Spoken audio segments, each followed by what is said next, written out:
요즘 AI 챗봇이랑 대화하는 거 뭐 신기한 일도 아니죠? 근데 그냥 말만 잘하는 걸 넘어서 진짜로 일을 해주는 AI? 그런 거 만들어 보고 싶지 않으세요? 오늘 바로 그 얘기를 해보려고 합니다. 챗봇의 한계를 확 뛰어넘게 해줄 두 가지 핵심 기술, 바로 RAG와 에이전트에 대해서 말이죠. 자, 한번 상상해 보세요. 여러분이 쓰는 AI가 기억력이 완벽해요. 그리고 세상의 모든 책이 있는 도서관을 통째로 머릿속에, 아니 언제든 접속할 수 있다면 어떨까요? 와, 생각만 해도 엄청나죠? 이 질문이 바로 오늘 우리가 풀어볼 문제의 핵심입니다. 과연 AI한테 어떻게 이런 엄청난 능력을 줄 수 있을까? 지금부터 그 해답을 같이 찾아가 보시죠. 좋습니다. 그럼 먼저 이 친구들, 그러니까 거대 언어 모델, 우리가 흔히 LLM이라고 부르는 것들의 본질부터 좀 들여다봐야 해요. 얘네들이 진짜 똑똑하거든요. 천재예요, 천재. 그런데 동시에 아주 치명적인 약점을 갖고 있어요. 이 똑똑한 바보 같다고나 할까? 바로 이 역설적인 특징. 여기서부터 모든 이야기가 시작됩니다. 이게 어떻게 가능하냐면 LLM은 어마어마한 양의 지식을 파라미터라는 곳에 저장하고 있거든요. 이걸 전문용어로 파라미터 기억이라고 불러요. 뭐냐면 훈련받을 때 봤던 그 모든 텍스트, 모든 지식이 AI의 뇌세포, 그러니까 이 파라미터 안에 빼곡하게 새겨져 있는 거예요. 비유하자면 우리가 학창시절에 시험 본다고 교과서를 그냥 달달달달 통째로 외워버린 거랑 비슷해요. 모든 지식이 뇌 안에만 딱 갇혀 있는 거죠. 그런데 진짜 큰 문제가 있어요. 이렇게 외운 기억은 업데이트가 안 돼요. AI의 시간은 훈련이 끝난 그날에 딱 멈춰버린 거죠. 그러니까 최신 정보를 물어보면 당연히 모르죠. 근데 더 심각한 건 모른다고 솔직하게 말하는 게 아니라 아는 척 아주 그럴듯하게 거짓말을 술술 지어낸다는 겁니다. 이게 바로 그 유명한 환각, 할루시네이션 현상이에요. 정말 골치 아프죠. 자, 그럼 정리를 해볼게요. 한쪽에는 AI의 뇌, 즉 파라미터 기억이 있습니다. 엄청 빠르지만 내용은 옛날 거고 가끔 거짓말도 해요. 다른 한쪽에는 외부 도서관, 즉 비파라미터 기억이 있어요. 언제든 최신 정보로 채울 수 있고 출처도 확실하죠. 그럼 핵심 질문은 뭘까요? 바로 이겁니다. 이 둘을 어떻게 연결할 수 있을까? AI의 빠른 두뇌에다가 최신 정보를 담은 외부 도서관을 붙여줄 수만 있다면 와, 이 둘의 장점만 쏙쏙 뽑아 합치면 진짜 거의 완벽한 AI가 나오는 거 아닐까요? 바로 그 고민에 대한 해답으로 등장한 기술이 바로 오늘의 주인공 중 하나인 RAG, 검색 증강 생성입니다. 이게 뭐냐면요, 아주 기가 막힌 비유가 있어요. AI한테 오픈북 시험을 보게 하는 거예요. 모든 걸 머릿속에 다 외워서 시험 볼 필요 없이 그냥 책상 위에 참고서를 쫙 펼쳐놓고 문제가 나오면 찾아보면서 답을 쓰게 만드는 거죠. 훨씬 정확하겠죠? ALG의 원리는 사실 아주 간단 명료합니다. 기존의 LLM이 글을 잘 쓰는 생성 능력은 그대로 두고요. 여기에 외부 자료를 뒤져보는 검색 능력을 딱 붙여주는 거예요. 그러니까 질문이 딱 들어오면 예전처럼 자기 머릿속 기억만 뒤지는 게 아니라 잠깐만요 하고 먼저 외부 도서관에 가서 제일 관련 있는 자료를 싹 찾아보는 거죠. 그리고 그 신선한 자료를 바탕으로 답을 만들어내는 겁니다. 자, 이 그림이 바로 RAG가 어떻게 돌아가는지 보여주는 핵심 설계도입니다. 한번 보세요. 왼쪽에 검색기, 리트리버라고 하죠. 이 녀석이 바로 우리가 말한 그 외부 도서관 역할을 하는 거예요. 질문이 들어오면 얘가 먼저 데이터베이스를 샅샅이 뒤져서 가장 관련 있어 보이는 정보 조각들을 쏙쏙 뽑아냅니다. 그런 다음에 이 찾아낸 정보를 오른쪽의 생성기, 제너레이터, 그러니까 우리가 잘 아는 그 LLM의 뇌로 쓱 넘겨주는 거죠. 그럼 생성기는 뭘 하냐? 사용자의 원래 질문, 그리고 방금 검색기가 찾아준 이 따끈따끈한 최신 참고자료, 이 두 가지를 같이 놓고 답을 만드는 거예요. 이러니 훨씬 더 정확하고 근거 있는 답변이 나올 수밖에 없겠죠.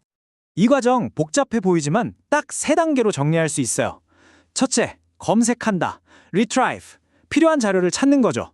둘째, 증강한다, augment, 찾은 자료를 원래 질문에 착 붙여주는 거예요. 그리고 마지막, 셋째, 생성한다, generate.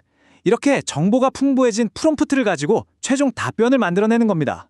검색, 증강, 생성, 간단하죠? 하지만 효과는 정말 어마어마합니다. 자, 이제 RAG가 얼마나 강력한 아이디어인지 알겠어요. 그죠? 아, 그래서 개념은 알겠는데 이걸 실제로 만들려면 어떻게 해야 돼? 라는 질문이 당연히 나오겠죠. 검색기는 뭘로 쓰고 생성기는 어떻게 연결하고 이 모든 과정을 어떻게 물 흐르듯 자연스럽게 만들지? 바로 이 지점에서 AI 개발자들의 구세주, 강력한 조립 키트인 랭체인이 무대 위로 등장합니다. 랭체인이 뭐냐고요? AI 애플리케이션을 위한 레고 블록 세트라고 생각하시면 제일 쉬울 것 같아요. 또는 오케스트라 지휘자 같기도 하고요. RAG처럼 검색하고 질문하고 답을 만드는 이런 여러 단계를 하나로 쭉 엮어서 멋진 연주처럼 매끄럽게 작동하는 하나의 완성된 AI 서비스를 만들 수 있게 해주는 프레임워크. 그게 바로 랭체인입니다. 랭체인이라는 이 조립 키트 안을 들여다보면요. 정말 필요한 부품들이 다 들어있어요. 먼저 AI의 핵심 두뇌인 LLM이 있고요.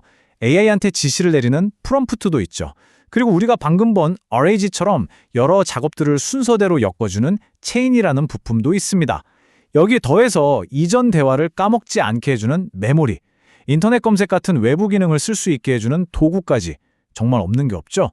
그리고 가장 중요한 것, 이 모든 부품들을 상황에 맞게 알아서 착착 조립하고 어떤 도구를 써야 할지 스스로 결정하고 지휘하는 똑똑한 감독, 그게 바로 에이전트입니다. 자, 지금까지 이론적인 이야기를 들어했으니까 이제 이게 진짜 우리 현실에서 특히 회사 업무 같은 데서 어떻게 게임을 바꾸는지 한번 구체적인 사례를 통해 확인해 보시죠. 이론은 이제 충분합니다. 실전으로 가볼까요? 자, 이런 상황을 한번 상상해 보세요. 여러분이 팀장인데 AI 비서한테 이렇게 말하는 겁니다. 어이, 김비서, A사랑 8천만 원짜리 용역 계약서 하나 만들어야 되는데 우리 회사 내부 규정 싹 다 맞춰서 초안 좀 빨리 만들어줘. 라고요. 만약 RAG나 랭체인 같은 기술이 없다면 옛날 AI는 뭐라고 대답할까요? 네, 일반적인 계약서 초안은 드릴 수 있는데 어떤 조항을 넣어야 할까요? 이렇게 되물어볼 뿐이에요. 답답하죠. 하지만 RAG와 랭체인을 딱 도입하면 어떻게 될까요? AI가 바로 회사 내부 규정, 데이터베이스랑 계약서 템플릿을 싹 검색해요. 그리고는 이렇게 말하죠. 네, 팀장님, A사와의 8천만 원 규모 표준 용역 계약서, 내부 조달 지침 V.1에 맞춰서 생성 완료했습니다. 바로 검토하시면 됩니다. 와, 이건 뭐 차원이 다른 수준이죠? 신입사원이 아니라 완전 에이스 경력직 사원 같아요. 이 전체 흐름을 한번 보세요. 이게 그냥 문서 하나 만들어주는 수준이 아니에요. 사용자가 자연어로 그냥 계약서 만들어줘 라고 말하면 AI가 알아서 내부 규정을 검색하고 맞는 템플릿을 추천하고 심지어 요청 내용에 맞춰서 빈칸까지 자동으로 채워주잖아요. 그리고는 이렇게 만들었는데 괜찮으세요? 하고 미리 보기까지 보여주고 사용자가 오케이 하면 결제 라인에 바로 올려버리는 거죠. 이건 AI가 더 이상 단순한 조수가 아니라 업무 프로세스 자체를 주도하는 실무자가 되는 순간입니다. 자, 이제 여기서 한 걸음 더 나아가서 미래를 좀 내다보겠습니다. 우리가 지금까지 이야기한 RAG 그리고 랭체인 같은 기술들, 이건 사실 더 큰 그림을 위한 준비 단계였어요. 이 모든 기술들이 결국 하나의 거대한 흐름으로 합쳐지는데 그게 바로 자율적으로 생각하고 행동하는 AI, 즉 AI 에이전트의 시대입니다. 생각해보세요. RAG는 AI에게 최신 지식이라는 무기를 줬어요. 랭체인은 그 지식을 활용해서 여러 단계를 수행할 수 있는 프로세스라는 설계도를 줬고요. 지식과 실행 능력이 결합되니까 어떻게 될까요? AI가 이제 단순히 말만 하는 존재가 아니라 스스로 판단해서 필요한 도구를 찾아 쓰고 주어진 임무를 끝까지 행동으로 완수하는 진짜 에이전트로 진화할 수 있는 완벽한 발판이 마련된 겁니다. 이러한 흐름은 오픈 AI 같은 회사들이 만드는 API의 발전 과정만 봐도 정말 명확하게 보여요. 처음에는 그냥 한번 물어보면 한번 답해주는 단순한 챗 컴플리션 API가 있었죠. 그러다가 대화의 맥락을 기억하는 어시스턴트 API가 나왔고요. 그리고 지금은요. AI가 스스로 판단해서 필요한 도구를 자동으로 선택하고 실행하는 훨씬 더 고도화된 API로 나아가고 있어요. 이건 뭘 의미할까요? 기술을 만드는 회사들 자체가 AI가 단순 챗봇을 넘어서 에이전트가 되는 방향으로 인프라를 깔고 있다는 뜻입니다. 결국 목표는 이겁니다. 대화 상태 관리 그리고 도구를 하나의 통합된 API로 만드는 것. 이 문장이 모든 걸 말해주죠. 말하는 능력, 기억하는 능력, 행동하는 능력을 따로따로 놀게 하는 게 아니라 이 모든 걸 하나로 완벽하게 묶어서 훨씬 더 유능하고 강력한 AI 시스템을 만들겠다. 이게 바로 지금 AI 업계 전체가 달려가고 있는 방향인 겁니다. 정리해볼까요? AI는 이제 외부 세계의 정보를 읽고 그 정보를 바탕으로 추론하고 스스로 도구를 사용해서 행동까지 할 수 있게 됐습니다. 읽고, 생각하고, 행동한다. 이건 더 이상 공상과학 영화 속 이야기가 아닙니다. 이렇게 강력한 능력을 가진 AI가 우리 손에 쥐어졌습니다. 자, 이제 질문은 여러분께 넘어갔습니다. 이 엄청난 도구를 가지고 여러분은 무엇을 만드시겠습니까? 어떤 미래를 그려나가시겠습니까? 그 가능성은 이제 오롯이 우리의 상상력에 달려 있습니다.